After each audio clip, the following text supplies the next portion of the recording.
जोसा राउंड 1 का result declare हो गया और बहुत सारे बच्चे जल्दी जल्दी में कुछ ना कुछ गलती कर देते हैं और जिस वजह से सीट फ्रीज हो जाती है या फिर कैंसिल हो जाती है और आगे कोई सीट अपग्रेड नहीं होती और ना ही सीट फिर मिलती है। तो मैं उन सारे बच्चों के लिए बता रहा हूँ जिनको पहले तो सीट मिल गई, उनके लिए ये है कि 26 तारीख तक आप डॉक्यूमेंट अपलोड कर देना और फीस पेमेंट कर देना। ऐसे आप सीट एक्सेप्टेंस फ़ीस पे करना बहुत ज़रूरी है। अगर आप ये फ़ीस पे नहीं करोगे तो सीट आपकी कैंसिल हो जाएगी। और सबसे ज़रूरी है, उसके बाद जब आप ऐसे ऐप पे करोगे आपके पास 3 ऑप्शन आएंगे, फ्रीज, फ्लोट और स्लाइड का। अगर आपने फ्रीज कर दिया, इनमें से तीनों ऑप्शन के बारे में आपको पता होना चाहिए। अगर आपने फ्रीज कर दिया तो आपको जो ब्रांच मिली है वही आपके पास रहेगी, यानी कि फिर आपको कोई भी अपग्रेड नहीं होगी, कोई भी प्रेफरेंस चेंज नहीं होगी। फ्लोट आपने कर दिया तो यानी कि आपको कॉलेज और ब्रांच दोनों अपग्रेड होंगे, और स्लाइड कर दिया तो आपको सिर्फ कॉलेज अपग्रेड होगा।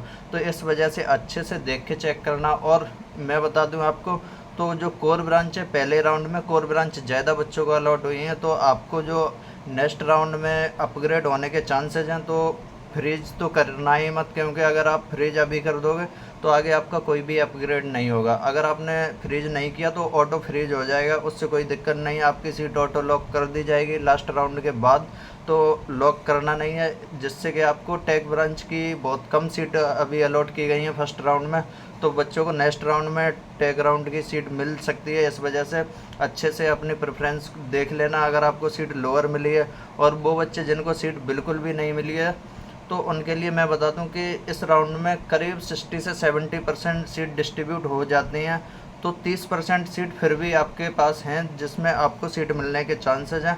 तो या तो आप ये मत सोचना कि आप जोसा काउंसलिंग से बाहर हो। जोसा काउंसलिंग से बाहर होने का मतलब है, या तो आप ऐसे ऐप पे नहीं करना, यानी कि सीट मिलने के बावजूद आप डॉक्यूमेंट अपलोड नहीं करना। आपको अगर सीट नहीं मिल रही तो आप जोसा के अंदर हो और आप लास्ट राउंड के बाद ही बाहर हो गए अगर सीट नहीं मिलती है लास्ट तक तब। और बहुत सारे बच्चों को सी सेप तक सीट मिल जाती है। तो अगर मान लो जोसा में किसी बच्चे की लोअर रैंक है, सीट नहीं मिलती है, तो उसे सी सेप में ज़रूर बैठना चाहिए। सी सेप में 20,000 रैंक तक का डिफरेंस पड़ जाता है जेई मेन के थ्रू, और जेई एडवांस से तो सी सेप में सीट नहीं मिलती है। तो जेई मेन के सारे बच्चों के लिए सी सेप एक अच्छा ऑप्शन होता है जिसकी भी लो रैंक है। तो अगर सीट नहीं मिली है तो पैनिक नहीं होना है, नेक्स्ट राउंड का वेट करना है। नेक्स्ट राउंड में भी काफ़ी बच्चों को सीट अलॉट की जाती है, जिनको जैसे कि जिन बहुत सारे बच्चों की सीट अपडेट होती है, तो वो सीटें जो लोअर ब्रांच वाले बच्चे होते हैं उनको फिर अलॉट होती हैं। इस वजह से हर राउंड में चेंज होता रहता है। और इस बार वैसे भी करीब 2 लाख से 2,20,000 के आसपास बच्चों ने जो सम पार्टिसिपेट किया था, उसमें से करीब 70,000 बच्चों को सीट मिलती है। तो अभी भाई 50 से 60,000 बच्चों को सीट मिलने के चांसेस हुए हैं फर्स्ट राउंड में। तो अभी आपके पास ऑप्शन है 15-20 हज़ार बच्चों को सीट लास्ट राउंड तक मिलेगी। और सी सेम में तो होम स्टेट कोटा से लगा के अधिकतर बच्चों को सीट मिल जाती है। इस वजह से पैनिक नहीं होना है, लास्ट राउंड तक वेट करना है।